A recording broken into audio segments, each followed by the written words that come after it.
What's going on, everyone? Welcome to another episode of Writing Friction. And as always, today's guest is pretty cool.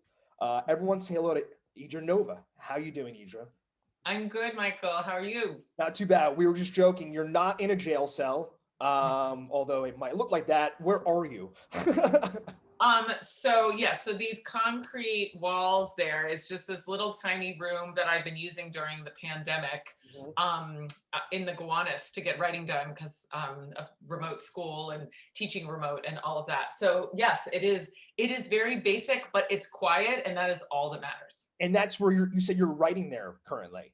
Yeah, no, I teach here, I write here, I eat here. This Yeah. is sort of my cubicle of life It's for the pandemic. interesting. Like to me, that's the kind of area I'm looking around and like that's comfortable to me. I could lock myself in that place for a couple of hours, do what I need to get done, and leave.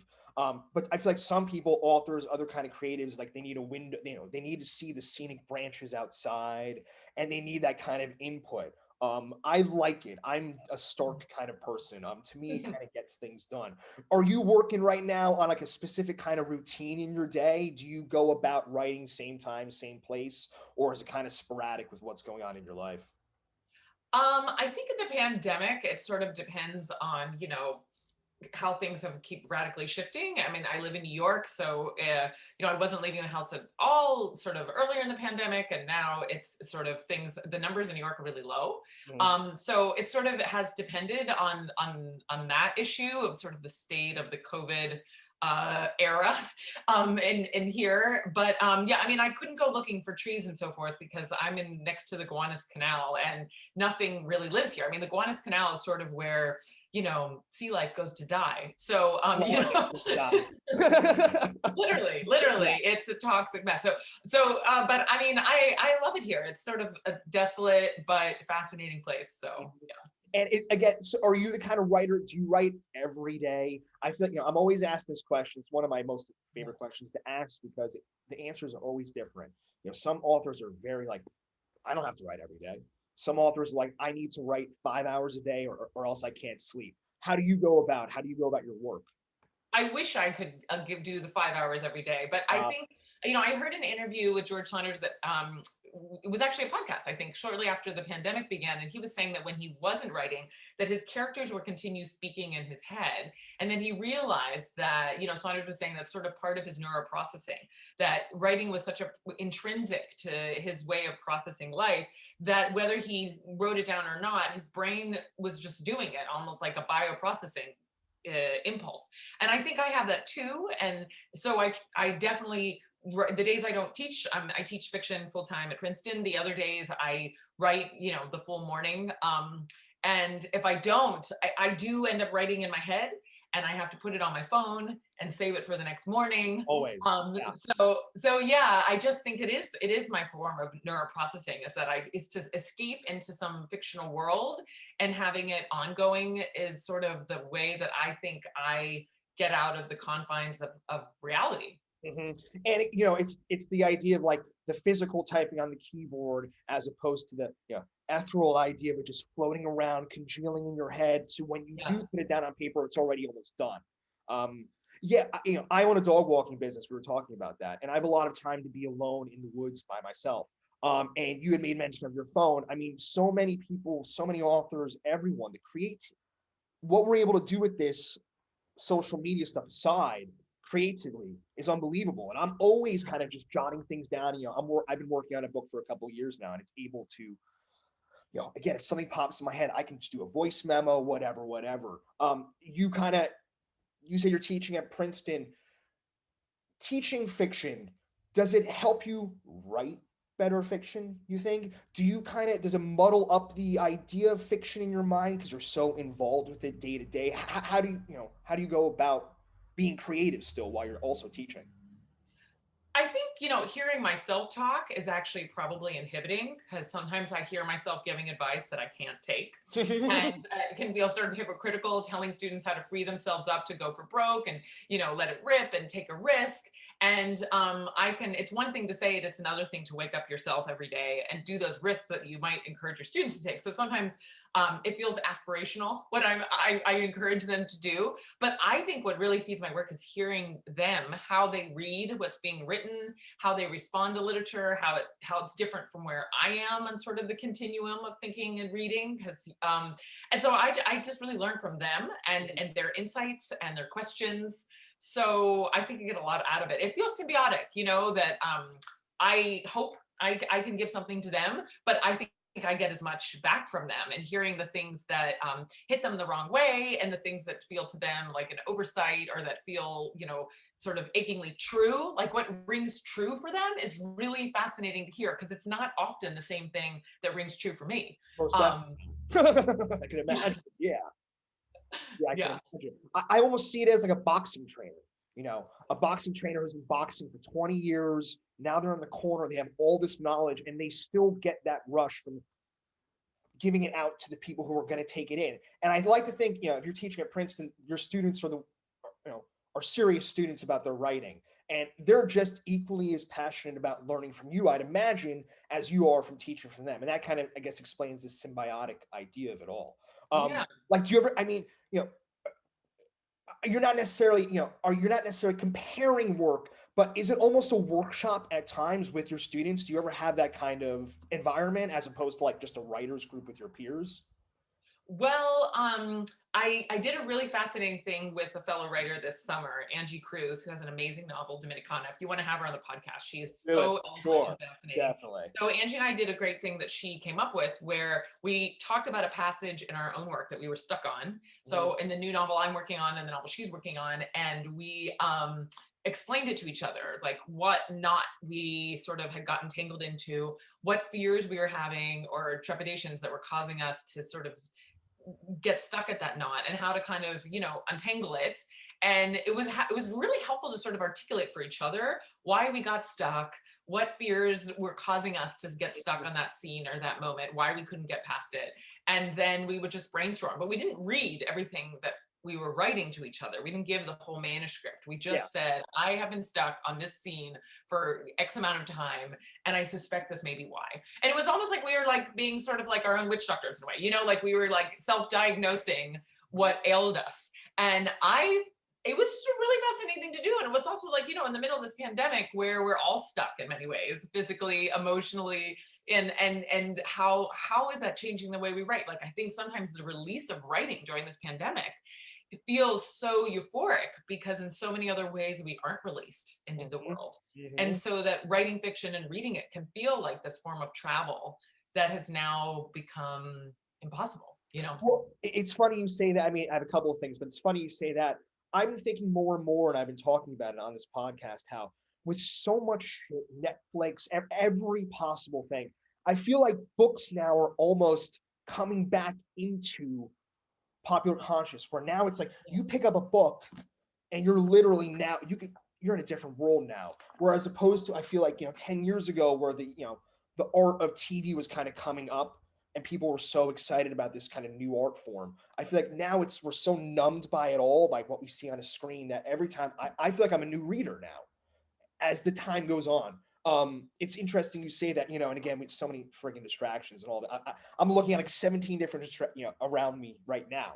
But you were talking about working with that fellow author. Is that the first time you've workshopped any material with another author, or have you always done that in the past with your other stuff? I never did a sort of one-on-one conversation with a fellow author who was mid-manuscript. We hadn't read each other's manuscripts. Yeah. We were just sort of talking about what was causing us to get stuck. And I think it was really helpful to think about why we get stuck. And I actually started thinking about when I was writing Those Who Knew, my second novel, and back to what I got stuck on in Ways to Disappear. Because working on a third novel, I'm thinking about my second and my first. I'm like realizing that there's certain ways probably that I've gotten stuck with each novel I've written, and maybe there's some certain things in common, things that have also gotten easier, like I think about things I got stuck with Ways to Disappear. It was just sort of coming up with that connective tissue, the things that sort of get you from one sort of arc of events in a novel to the next, or some question in the novel and how to take it a little further than you expected, how to surprise yourself so you surprise the reader, and wanting to push towards something a little that feels braver, bolder, and a little more badass than you thought you could do. Yeah, no, for sure. and that changes, like what felt really risky writing a first novel doesn't feel risky now working on a third one. And I felt like I really did go for broke, and in Those Who Knew, in ways that I don't think I could have in a first novel. I just sort of, I knew how to take a risk with what the kind of things my characters do, and really putting them in uncomfortable positions. And when I was writing Those Who Knew, sometimes I would come up with a scene and the characters were sort of having an argument that I wanted them to find a way to say things that they had been holding back, Uh, but without forcing them to say things that didn't feel true, and I would sometimes, it would make me so uncomfortable because I wouldn't be able to say that. And I found this amazing thing happen, whereas when I figured out how my characters could sort of speak their truth within the realm of the novel, I could come home, and call my sister, or, like turn to my yeah. husband and be like, so I just want to talk about this thing that happened 10 years ago. We didn't talk about this. Yeah, yeah. However, and so I think that's can be like a beautiful thing when you're working on a novel, that you find a way to sort of articulate something that you felt ineffable to you. Not that I was fearful of saying that. I didn't actually know what it was I was holding back.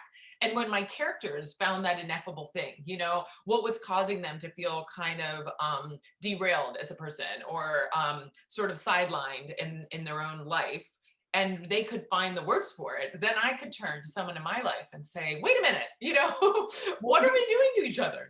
Sure. And some writers write fictitiously but autobiographically, right? So they're kind of writing about themselves but through other characters. Not saying that you're doing that, but you're saying that your own characters that you created were almost like therapeutic to you in a way that you're able to, like, oh shit, now I realize something else about me. And yeah, that's pretty cool. Most people get that from other ways, other than that. Uh, you, it's I like that you use the word stuck. It's an interesting thing, right? Yeah. Some people look at being stuck as, it's easy to call it writer's block or whatever. I don't like that term. I think it's kind of a weak term, honestly. Nothing's blocking you from writing except yourself. Yeah. So writer's block is an interesting thing. You use the word stuck, and you're talking about how you're able to learn from the first book, then the second book, and now in the third book, you're looking back. I'm stuck here. I'm stuck there. Now I'm able to push forward. Could you kind of expunge a little more on that? I mean, were there, let's take it to the first novel. Can you kind of put yourself in that mindset of when you were, I mean, was it the kind of thing where you were like, I'm a shitty writer, I shouldn't be doing this? Or was it kind of like, I have a grasp, let me put it away for 2 weeks and come back to it? How did you go about working through being stuck? Yes, I think there was a confidence issue. With my first novel, I assumed nobody would want it. I didn't think anyone would care.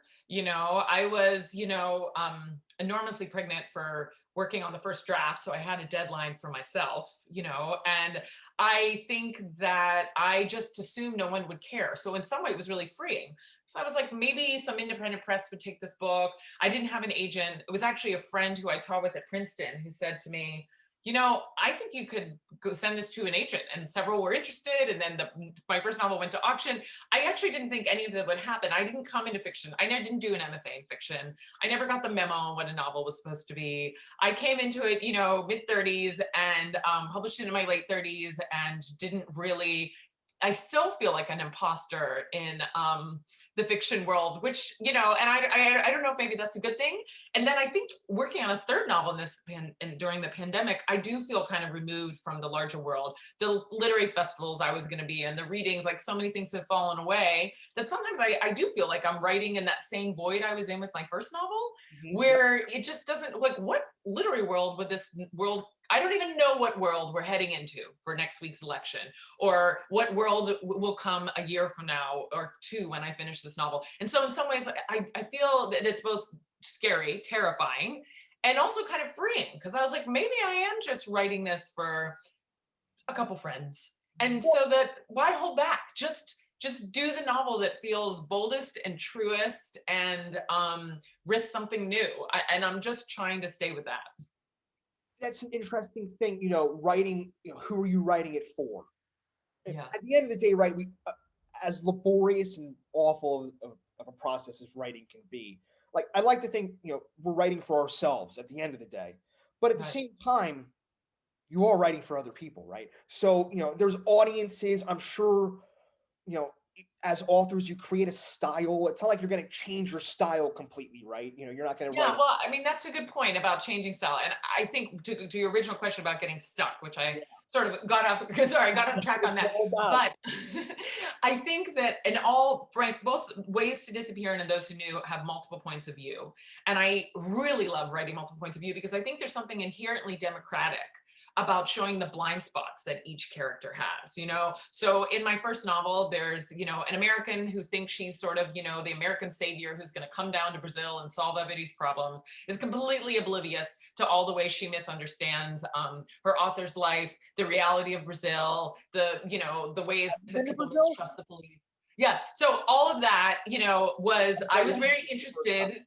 Sorry, what? I was there for the first time last year in Brazil. It's an amazing place to visit. So, I mean, under Bolsonaro, Brazil's become pretty scary, but scary here too. So, so when I was writing that now, I was very aware of her blind spots, and I was aware of the blind spots of all of the characters, and then the sort of way that their misunderstandings impact each other. And I think that for me, that is the fascination of creating a novel, is saying over time, the way that these characters' lives collide and the way that they misapprehend each other, how's it going to play out? How will their lives be a result of that, And I also did, what some people call, I sort of like the oblivious northerner, which I'm very interested in, sort of like the ways that in the US, we might be oblivious to our complicity in what the United States has done elsewhere. Huh? And so I have a character in the second novel who also sort of thinks he's just going to be sort of like a trauma travelist and traveler and go to this island nation and learn something about what his government in the US did on this island, and maybe have some sex too, And so Yeah, I was. Yeah. Do you what? All right, we're talking about sex. Are you a fan of writing about sex? Is writing about sex, because again, I've talked about this with other authors. It's kind of a slippery slope, right? I'm not too involved with what the work you're talking about specifically, but if you do write about sex, is it a difficult thing to write about? Do you enjoy writing about it? As a reader, do you even like reading sex scenes? Sometimes I do, sometimes I don't. It's an interesting thing, because sex is such a visual thing that if you can get it on paper right, it's mind-blowing, but it's very easy to get wrong. Yeah, I guess I'm much more interested in the before and after of sex in fiction, sort of the aftermath. So when I wanted to send this sort of, trauma traveler from the US thinking that he's doing something bold and noble and is curious, but his curiosity is a little shallow. And he goes to the island, and I think part of it is sort of like, oh, I'm a good guy. He really trusts he's a good guy, but he doesn't actually know that much about the country that he's coming from or even what his government did there. Doesn't probably even want to know that much, but he really would like to have some great sex. So I think my interest was not so much in writing the sex as sort of his unpacked motivations and seeing how they play out, in the novel. Yeah. Have you always been interested in writing about, this style of fiction, kind of the traveler outside of the US? Has that kind of always been your jam? That's what you've always been about? Is that what you're drawn to reading wise?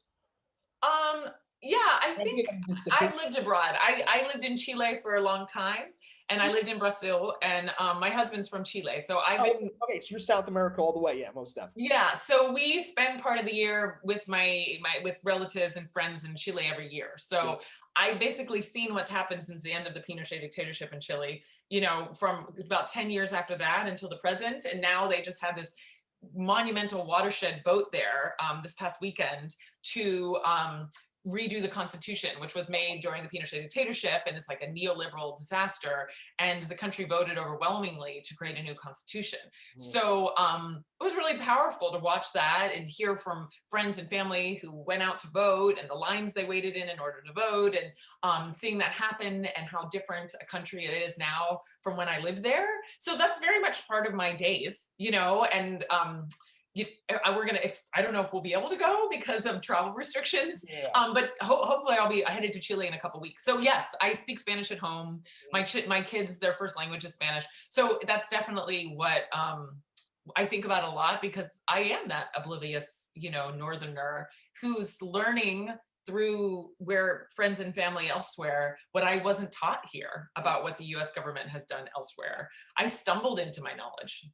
Well, we were talking before the podcast about Julia Phillips, right? You know Julia, and Yeah. she lived in Siberia, which is fucking insane. And she wrote this book about this living out there. It's interesting when I read books that are set in certain places, and I almost feel like the author has almost never even been there.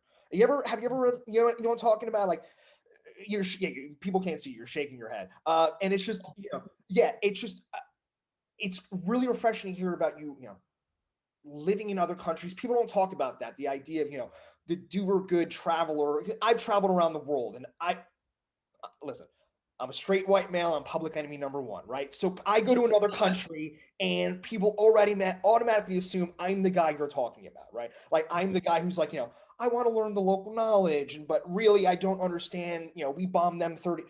I get it. It's interesting to hear that, yeah, you're picking up on that and you're writing about it, and it's just a cool topic to kind of break open. What do you read normally? Are you a big reader? Do you spend any part of your day reading? Some authors do, some authors don't. What are you reading right now?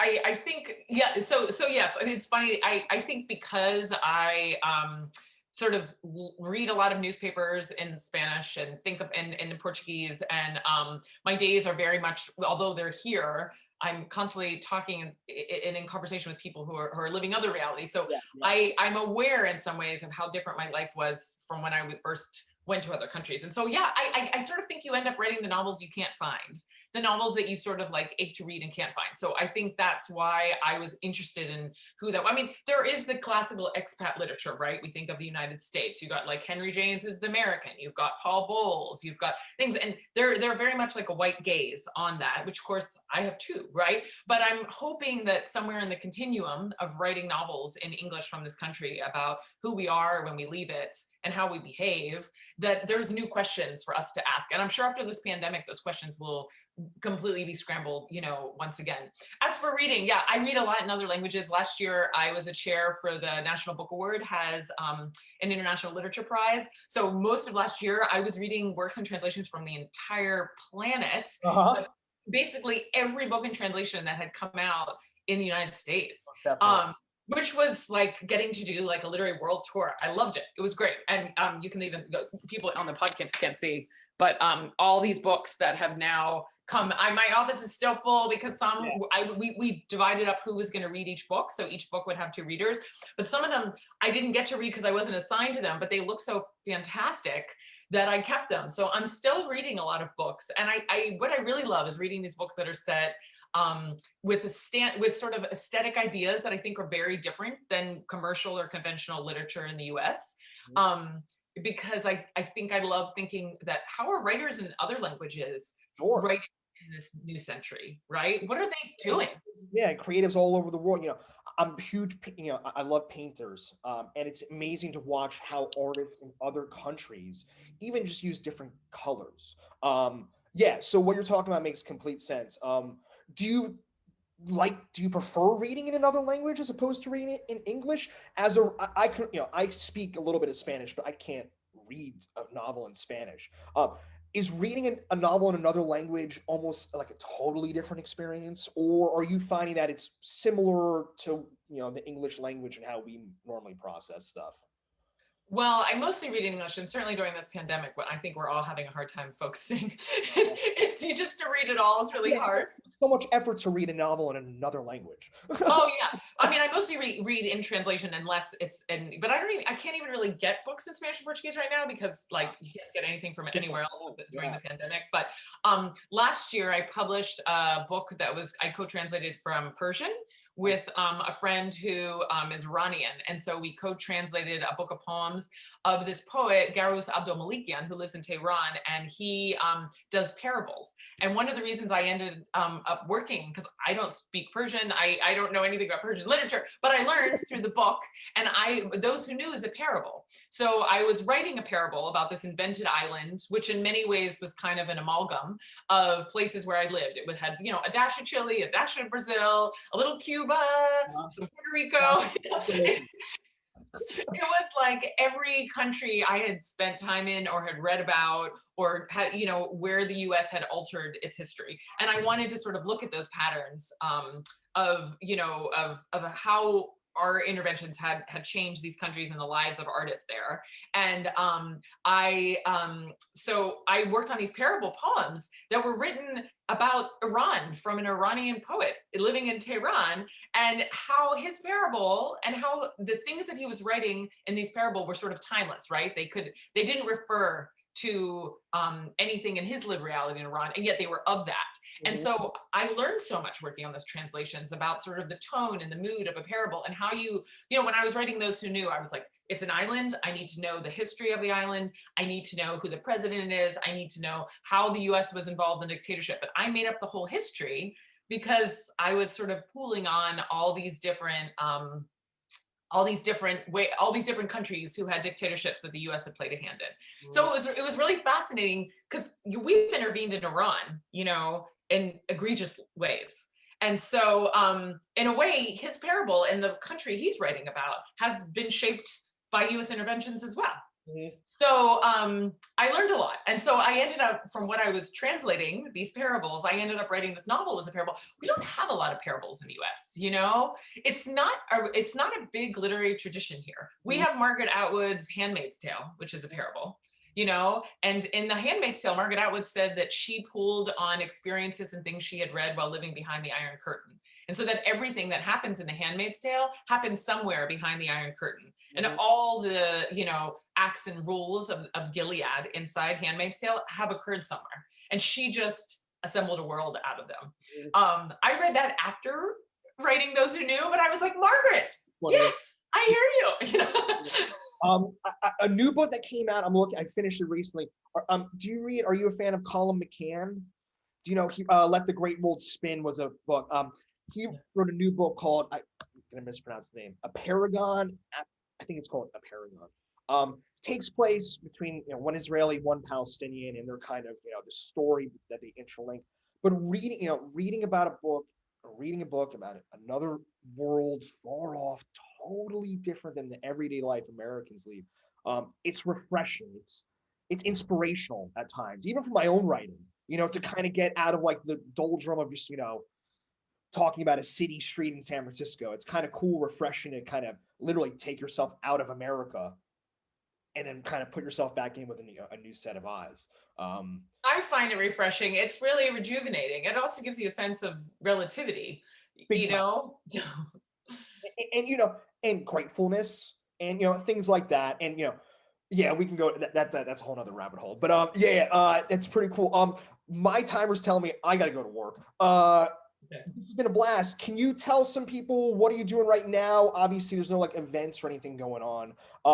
You're big on social media. You're not into it. What do you do it? I'm on Instagram and a little bit on Twitter, but mostly Instagram. I find that during the pandemic, seeing other people's faces and lives in that way, just the visual feels kind of soothing. It kind of opens your world. So yeah, I do Instagram, Idra Novey. I'm on there. There's no other Idra Novey, so I didn't have to come up with a name. That was the only one, really. Perfect. Well, funny, when I was doing the podcast, it took me forever to figure out a name, and I came down to 3, and 2 of them were already taken. I was like, shit.